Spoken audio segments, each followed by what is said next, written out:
அஸ்ட்ரோசைன் channel வாயிலாக உலகெங்கும் வாழ்ந்து கொண்டிருக்கும் சகோதர சகோதரிகளுக்கு அன்பார்ந்த வணக்கங்கள் மற்றும் வாழ்த்துக்கள். இன்றைய பதிவு 2026 ஜூன் மாத ராசி பலன்கள். இந்த மாதத்தினுடைய கிரக நிலைகளை பார்க்கலாம். இந்த ஜூன் மாதத்தில் குரு பயிற்சி நடக்கிறது. அதாவது திருக்கணித பஞ்சாங்கத்தின்படி ஜூன் மாதம் 2ஆம் தேதி குரு பகவான் மிதுனத்திலிருந்து கடகமனைக்கு பயிற்சியாகிறார். வாக்கிய பஞ்சாங்கத்தின்படி ஒரு வாரத்துக்கு முன்னே, அதாவது மே மாதம் 26ஆம் தேதி பயிற்சியாகிறது. செவ்வாய் பகவான் இந்த மாதம் மேச மனையில் ஆட்சி பலத்தோட வலிமையாக இருக்குது. அந்த செவ்வாய் பகவான் இந்த மாதம் சரியாக சொல்லப்போனால் ஜூன் மாதம் 21ஆம் தேதி மேசத்திலிருந்து ரிஷப மனைக்கு பயிற்சியாகிறது. அதே போல் சுக்கிர பகவான் இப்போ மிதுன மனையில் வீற்றிருக்கார். மிதுனத்திலிருந்து கடக மனைக்கு பயிற்சியாகிறது ஜூன் மாதம் 8ஆம் தேதி அன்று. அதே போல் சூரிய பகவான் பார்த்திங்கன்னா 15/6/2026 அன்று சூரிய பகவான் ரிஷபத்திலிருந்து மிதுன மனைக்கு பயிற்சியாகிறது. இந்த ராகு பகவான் கும்பமனையில் வீற்றிருக்க, கேது பகவான் சிம்மத்தில் இருக்க, சனி பகவான் மீனமனையில் அமைந்திருக்க போகிறாங்க.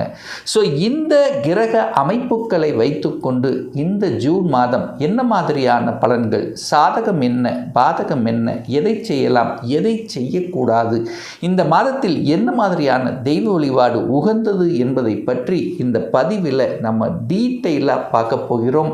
அதற்கு முன்னால் நம்முடைய சேனலை நீங்கள் ஃபஸ்ட்டு டைம் பார்ப்பவர்கள் என்றால் மறக்காம சப்ஸ்கிரைப் பண்ணிக்கிங்க.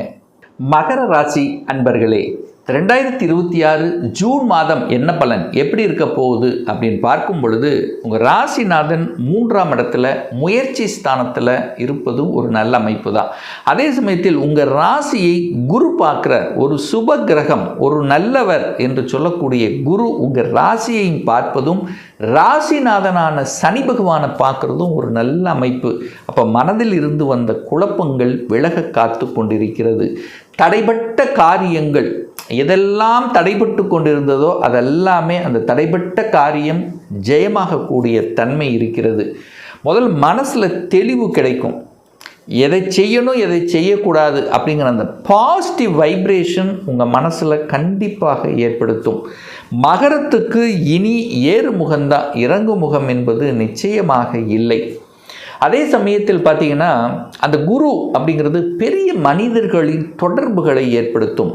சமூகத்தில் ஒரு அந்தஸ்து தரக்கூடிய அமைப்பு, சமூக காரியங்களில் ஈடுபடக்கூடிய தன்மை, பொதுநல தொண்டுகள் செய்யக்கூடிய அமைப்புகள், இதெல்லாமே நல்லபடியாக இருக்கிறது இந்த மகர ராசி அன்பர்களுக்கு. குடும்பத்தில், அதாவது குடும்பத்தில் ஒரு ராகு பகவான் உட்கார்ந்துருக்கார், ஒரு பாம்பு கிரகம் உட்கார்ந்துருக்கு. அப்போது என்னென்னா, குடும்ப விஷயத்தில் மட்டும் கொஞ்சம் அனுசரணையாக விட்டு கொடுக்கணும் அப்படிங்கிறத ஞாபகத்தில் வச்சுக்கோங்க. ஏன்னா ராகு இருக்குது, குடும்பத்தில் ஒரு பாம்பு உட்கார்ந்துருக்கு. அப்போ கொஞ்சம் ஒரு பயம், ஒரு எச்சரிக்கை உணர்வு கண்டிப்பாக வேண்டும். அந்த ராகுங்கிறது அந்நியர்கள், அதாவது குடும்பம்னா உங்கள் உறுப்பினர் கிடையாது, அதாவது உங்கள் குடும்ப உறுப்பினர் அல்லாது 3ஆம் நபர்கள் உங்கள் குடும்ப விஷயத்துக்குள்ளே வராமல் பார்த்து கொண்டு விட்டாலே மகரத்துக்கு எந்த பிரச்சனையும் ஏற்படுத்த போவதில்லை. ஸோ அந்த விஷயத்தில் 3ஆம் நபர்களின் குறுக்கீடு உங்கள் குடும்பத்துக்கு வராமல் பார்த்து கொள்ள வேண்டும் என்பதை 100% மனசில் வச்சுக்கோங்க.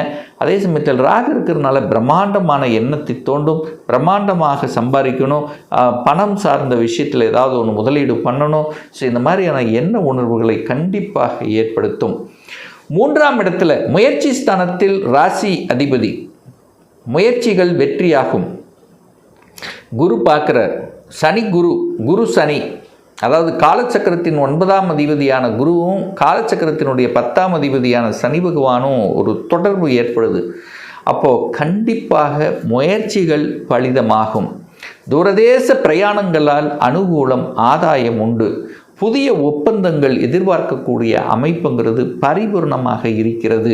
அதே சமயத்தில் பார்த்திங்கன்னா இயல் இசை, அதாவது எழுத்து, கதை, கட்டுரை, இந்த மாதிரியாக இருக்கக்கூடிய அதை சார்ந்த துறையில் இருக்கின்றவர்களுக்கு புதிய ஒரு ஒப்பந்தங்கள், புதிய முயற்சிகள் சக்ஸஸ் ஆகக்கூடிய தன்மை நல்லபடியாக இருக்கிறது. புதிய ஒப்பந்தங்கள் ஒன்றை எதிர்பார்க்கலாம். ஒரு ரெஜிஸ்ட்ரேஷன் பண்ணக்கூடிய தன்மை, இடம் நிலம் சார்ந்த விஷயத்தில் அனுகூலம், ஆதாயம் கிடைக்கக்கூடிய ஒரு நல்ல மாதம். ஏன்னா 4ஆம் அதிபதி 4ஆம் இடத்திலேயே ஆட்சி பலத்தோட ஸ்ட்ராங்காக உட்கார்ந்துருக்கார். செவ்வாய் ஆட்சி பலம், நிலக்காரக கிரகம் வலிமையாக இருக்குது, நிலஸ்தானத்திலேயே உட்கார்ந்துருக்கார். அப்போது இடம் சார்ந்த விஷயங்கள், நிலம் சார்ந்த விஷயங்களில் உங்கள் என்ன உணர்வுகளை கண்டிப்பாக கொடுக்கும். ஏன்னா கோச்சாரம் இல்லவா? அப்போது எங்காவது போனால் கூட, அல்லது இந்த இடத்த வாங்கணும், இப்படி செட்டில் ஆகணும், இது வரைக்கும் வாடகை வீட்டில் இருக்கிறோம், ஏதாவது ஒரு நமக்குன்னு ஒரு இடம் வாங்கணும், நமக்குன்னு ஒரு வீடு அமைச்சுக்கணும். ஸோ இப்படியான என்ன உணர்வுகளையாவது அட்லீஸ்ட் கொடுக்கும். அப்போது ஏற்கனவே அந்த என்ன உணர்வில் இருக்கக்கூடிய மகரத்துக்கு அதை செயல்படுத்த விட்டுரும். அப்போது நான் வீடு வாங்கணும்னு நினைக்கிறேன் சார், அதுக்கான முயற்சி எடுக்கிறேன் சார், இந்த மாதம் சக்ஸஸ் கொடுக்குமா? கண்டிப்பாக 100% சக்ஸஸ் கொடுக்கும். இல்லைன்னா அந்த இடம் நிலம் சார்ந்த அல்லது வீட்டு சார்ந்த அதை ஆல்ட்ரு பண்ணுறது, வீட்டுக்கு தேவையான பொருள்களை வாங்குறது, அந்த குடும்பத்துக்கு தேவையான பொருள்களை வாங்குறது, இது எல்லாமே கண்டிப்பாக உண்டு. சகோதர உணர்வுகள், அந்த சகோதரர்களோட ஏதாவது ஒரு இணக்கம் அல்லது அவங்களோட சேருவது, இந்த மாதிரி அந்த சகோதர தன்மையில் ஒரு நல்லவை நடக்கக்கூடிய அமைப்பு இந்த மாதம் உண்டு. 5ஆம் இடத்துல பூர்வ புண்ணியஸ்தானம், பஞ்சமஸ்தானம் என்று சொல்லக்கூடிய அந்த 5ஆம் இடத்தில் சூரிய பகவான் உட்கார்ந்துருக்கார். 8ஆம் அதிபதி 5இல் உட்கார்ந்துருக்கு. அப்போ குழந்தைகளுக்கு உஷ்ண சம்பந்தப்பட்ட ஹீட்டு இது வராமல் பார்த்துக்குங்க, ஜுரம் வராமல் பார்த்துக்குங்க. ஏன்னா ஹீட்டுக்கு 8க்குரியவன் போய் 5ஆம் இடமான குழந்தை ஸ்தானத்தில் உட்கார்ந்துருக்கு. கோபப்படுத்த வேண்டாம், கோபம் வரும், ஆக்ரோஷம் வரும். அந்த உஷ்ணம் அப்படிங்கிறது அதிகமாக குழந்தைகளுக்கு இருக்கும். நெகட்டிவை ஃபீட் பண்ண வேண்டாம், பாசிட்டிவ் உணர்வுகளை விதைக்க வேண்டும் அப்படிங்கிறத மைண்டில் வச்சுக்கோங்க. 6ஆம் அதிபதி கடனை கொடுக்கக்கூடிய, நோயை கொடுக்கக்கூடிய, எதிர்ப்பை கொடுக்கக்கூடிய, பகையை கொடுக்கக்கூடிய புதன் ஆட்சி பலத்தோடு இருக்கார், ஸ்ட்ராங்காக இருக்கார். எதிரிகளை பார்த்துக்கலாம், ஹெல்த்தில் ஏதாவது பிரச்சனையாக பார்த்துக்கலாம். ஸோ எல்லாமே ஒரு பாசிட்டிவ் உணர்வுங்கிறது இருக்கும். ஆனால் என்ன, நெகட்டிவ் விஷயத்துக்குள்ளே மட்டும் போயிட வேண்டாம். நெகட்டிவ்னா என்ன, இந்த வம்பு வழக்கு, கோர்ட்டு கேஸ், அதை தேடி போவதும் அல்லது தேடி வந்தால் கூட அதை அப்படியே தள்ளி போடுவதும் வச்சுக்கிறது நல்லது இந்த மாதம். 7ஆம் இடத்தில் குரு உட்கார்ந்திருக்கார். ஒரு சுப கிரகம் 7ஆம் இடத்தில் இருக்கும் பொழுது சுப விஷயங்கள் உங்கள் குடும்பத்தில் நடக்கும். திருமணத்துக்கான முயற்சி எடுக்கிறீங்களா? இப்போ தாராளமாக இந்த ஜூன் மாதம் 2ஆம் தேதிக்கு அப்புறம் பரிபூர்ணமாக நல்லபடியாக இருக்கிறது. சுப விஷயங்கள், மங்களகரமான விஷயங்கள் உங்களுக்கோ, உங்கள் குடும்ப உறுப்பினர்களுக்கோ அல்லது சகோதரர்களுக்கோ, ஸோ ஒரு குடும்பத்தில் ஒரு மங்களகரமான விஷயங்கள் நடப்பதற்குண்டான அத்தனை சாத்தியக்கூறுகளும் உண்டு. ஏன்னா மங்களகரமான அந்த குரு பகவான் உச்ச பலத்தோடு அமர்ந்து கொண்டு உங்கள் ராசியை பார்க்குறார், முயற்சி ஸ்தானத்தை பார்க்குறார், லாபஸ்தானத்தை பார்க்குறார். அப்போது 7ஆம் இடத்தில் இருக்கக்கூடிய குரு பகவான் லாபஸ்தானத்தை பார்க்குறார். அப்போ இதுவரைக்கும் விரயமாகி கொண்டிருந்த சில விஷயங்கள் இப்போது நல்லபடியாக அமையப்போகிறது. அப்போது சுப விரயங்களாக நீங்கள் கன்வெர்ட் பண்ணிக்கிறது புத்திசாலித்தனம். பாக்யாதிபதி ஆட்சி பலம். அப்போது குழந்தை விஷயத்தில், குழந்தை சார்ந்த விஷயத்தில், குழந்தை பாக்கியம் சார்ந்த விஷயத்தில், அந்த ஒரு குழந்தை பிறப்பில் தடை, அந்த குழந்தைகளுக்காக சில விஷயங்கள் நிறைய பரிகாரம் பண்ணோம், அது பண்ணோம், இது பண்ணோம். பட் இப்போ குரு உச்சமாக உட்கார்ந்துருக்க போகிறார். குழந்தை காரக கிரகம் 7ஆம் இடத்துல உட்கார்ந்து உங்கள் ராசியை பார்க்குது, லாபஸ்தானத்தை பார்க்குது. அப்போது குழந்தை கிடைப்பதற்குண்டான அத்தனை சாத்தியக்கூறுகளும், நீங்கள் என்னென்ன கடவுளை உங்கள் பிரார்த்தனை பண்ணியிருந்தீங்களோ அதெல்லாம் சக்ஸஸ் ஆகுவதற்குண்டான வாய்ப்புகளை ஏற்படுத்தி கொடுக்கிறது இந்த காலகட்டம். 10ஆம் அதிபதி, தொழில் ஸ்தானத்தின் அதிபதி யாருன்னா சுக்கிரன். அந்த சுக்கிரன் 6ஆம் இடத்தில் உட்கார்ந்துருக்கார். அதுக்கப்புறம் 7ஆம் இடத்தில் வந்து நேராக உங்களை பார்க்குறார். 10க்குரியவன் உங்களை பார்க்குறார். அப்போ வேலை இல்லாத, வேலை தேடிக்கொண்டிருக்கக்கூடிய இந்த மகர ராசி அன்பர்களுக்கு வேலை நிச்சயமாக உண்டு. இதில் மாற்று கருத்து என்பது இல்லை. அது உங்கள் முயற்சியால் கிட்டும். ஏன்னா நீங்கள் போய் 3ஆம் இடத்துல உட்காந்துருக்கீங்களா, அப்போ முயற்சி எடுத்தீங்கன்னா இந்த மாதம் வேலை பரிபூர்ணமாக உண்டு. அப்போ வேலையில் ஒரு சேஞ்சஸ் பண்ணணும்னு நினைக்கிறேன் சார், பண்ணலாமா? தாராளமாக பண்ணலாம். அதில் மாற்று கருத்து என்பது இல்லை. நான் ஒரு தொழிலை செஞ்சிட்ருக்கேன், தொழிலை விரிவுபடுத்தலான்னு நினைக்கிறேன், இப்போ பண்ணலாமா சார்? தாராளமாக பண்ணலாம். அப்போ தொழில் சார்ந்த விஷயங்கள், வேலை சார்ந்த விஷயங்கள், வியாபாரம் சார்ந்த விஷயத்தில் சில நல்ல மாற்றங்களை தரக்கூடிய அமைப்பு, லாபத்தை தரக்கூடிய அமைப்பு உண்டு. ஏன் லாபம் கிடைக்கிறது, இதுவரை கிடைக்கல இப்போ கிடைக்கும்னு சொல்கிறேன்னா, குரு தனக்காரக கிரகமான குரு லாபஸ்தானத்தை பார்க்குறார். லாபஸ்தானத்தின் அதிபதியான செவ்வாய் ஆட்சி பலமாக இருக்கார். அப்போ லாபம், மகிழ்ச்சி, சந்தோஷம் செய்யக்கூடிய சில விஷயங்கள் உங்களுக்கு சக்ஸஸ் கொடுக்கும். அப்போ ஒரு சந்தோஷம் தரக்கூடிய விஷயமாவது இந்த மாதம் நடக்கும்னா கண்டிப்பாக உண்டு. உங்களுடைய எக்ஸ்பெக்டேஷன் ஃபுல்ஃபில் பண்ணும்.